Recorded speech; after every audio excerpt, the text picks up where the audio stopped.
What is up, everybody? It is your boy Abdul Karim Manzi. Some of you guys know me as AKMS Photography. Some of you guys know as You've Been Filmed, but I go by AK or Abdul or Kareem. No, don't call me Kareem. Nah, AK. Anyways, it's been a minute since I posted the video, and today I just wanted to talk about a few things. Well, mostly film and why film and why it is, good for people who are just starting out in photography, who are beginners, who wanna, try something new. Film is not new. It is making a comeback. It used to be the main medium of taking photos back in the 60s, 70s, 80s, even way before then. And it's making a comeback now. People are loving the aesthetics. People are loving the way the way it generally looks. For some people, it's just it's a better way of taking photos. Well, I'm just gonna give you 5 reasons why I like film, and hopefully it'll either convince you or to completely make the shift to film, or dabble in film here and there and see how you might like it for yourself. The first part about film that personally, this was a major reason why I moved. It was first, it was inexpensive, but it's also a bit expensive, and I'll get to the expensive side after I explain why it's inexpensive. It's inexpensive because there's a lot of film camera bodies out there, and since there are cameras from the 70s, 80s, 90s, they're very cheap. Like the main camera that I use, this one right here, the Minolta X700. It's a very good film camera. We'll talk about more cameras in the next video, but this is the body I use for a lot of my shots. This and a Mamiya 645. But I got this camera for $90, and it came with like 2 lenses.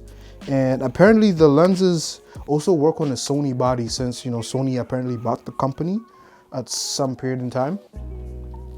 So they're very inexpensive. You can get the lenses for like $35, $40, $50 even. This is all Canadian dollars. So relatively very cheap. And you can find them anywhere, like Facebook, eBay, Kijiji. Ask your grandmother, your grandfather. They probably have vintage cameras. You could also use point and shoot cameras, which are like $5, or disposable cameras, which are like anywhere between $10 to $15. Depending on what brand you're buying. But yeah, they're very cheap and very easy to come by. So that's the very inexpensive side.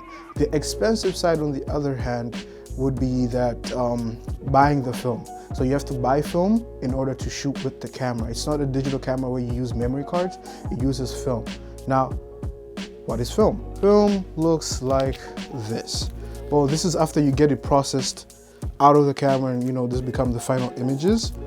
And it comes in a little cartridge pouch. I don't have one with me right now, but it comes in a little cartridge pouch. It comes the little cartridge pouch that you put in the back of your camera, and we'll talk more about that in the next episode. But you put it in the back of your camera, and it allows you, to capture the image. Now, these are a little bit on the expensive side in the sense that they cost anywhere between $10 to $14, up to $20 a roll of film, depending on what brand you're buying and for what style, what purpose. Like, they have different speed ratings, and we'll talk more about that in the next episode. But yeah, that's the expensive side. And then getting them developed after cost another maybe $7 and $14 if you require them to scan it for you, if you don't have your own scanner back home. So that's the expensive side of film. Next reason of why I moved to film is the way it handles highlights. Now, film camera, like film itself, handles highlights very well. See, when I moved to film last year, I didn't know what I was getting myself into, and I was using the Mamiya 645. It doesn't have a light meter with it. It's kind of broken on it, and the lens that I got with the camera is stuck at f2.8. It's stuck at wide open, so it will make the pictures very bright. And I was using a film with an ISO rating of 400. So I took a picture one day. It was in the bright afternoon. It was like bright as hell, and at f2.8, wide open. My shutter speed was at 500, of course, but like still, with those settings in a digital camera, usually my photos would come out so bright. But when I shot it on film, the way it handles highlights blew my mind.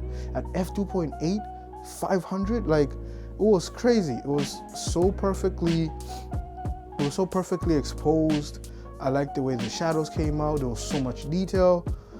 And yeah, so I guess another reason would be the way it handles highlights. You know, you can get away with just getting a picture overexposed. And the best part about film is taking an overexposed picture 2 stops over is always a good thing, because you can always bring it down and it's not usually a problem. Whereas on digital, sometimes you can lose a lot of details in the highlights and you can't get those back. And you know, I guess it's a problem for all of us. But the way it handles highlights is what really sold me on the complete move to film, and I haven't gone back ever since. But I do have a digital camera for, you know, here and there, maybe if I do get commercial work. Another reason is it brings out the best in you. Yes, it brought out the best in me in the sense that I have a limited shot. Now, when you have film in your camera, you are limited to mostly, I would say, 26 shots or 36 if you take the bigger one, but you usually only have 26 shots. It's another case for medium format. On my medium format, I only have 16 shots. So because I have a limited amount of shots, I really have to think of my shots. Like I have to think it through of what I'm trying to capture, how I'm gonna capture it, at what moment, or like when I exactly feel it's right. Now, this has personally, I feel, made me a better photographer, and it has made me actually dissect my photo even more before I actually take it, because at the end of the day, when you take the photo, you've taken the photo and you've lost 1 shot and you have 25 left, and each of those shots do cost money in terms of, you know, the film and developing it.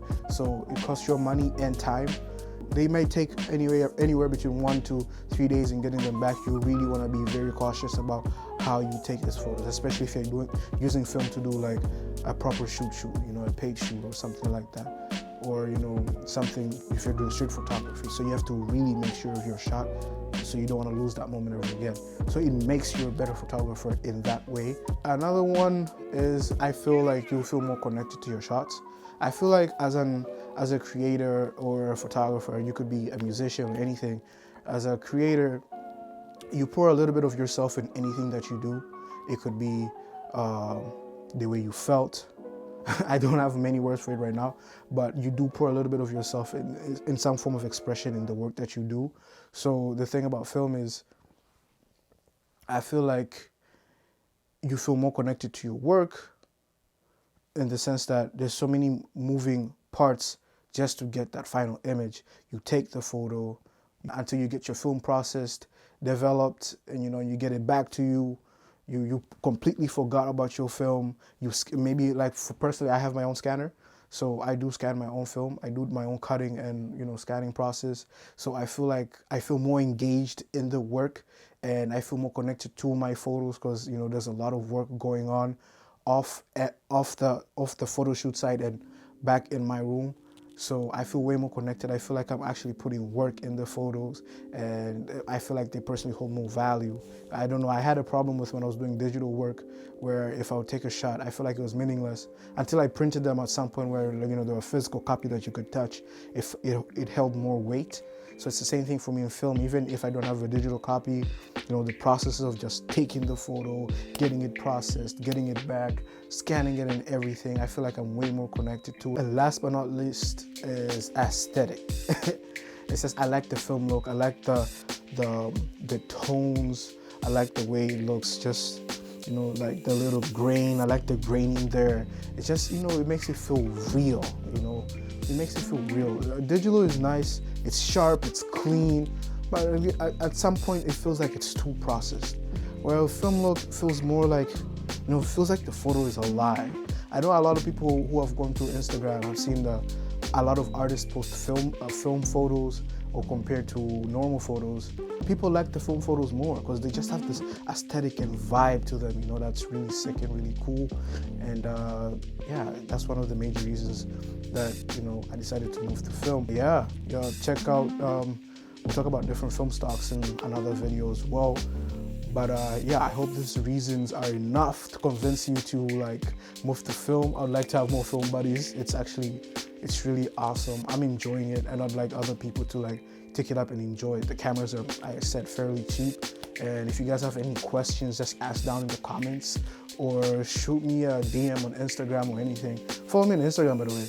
Anyways, like, share, subscribe to this video, and see you in the next one.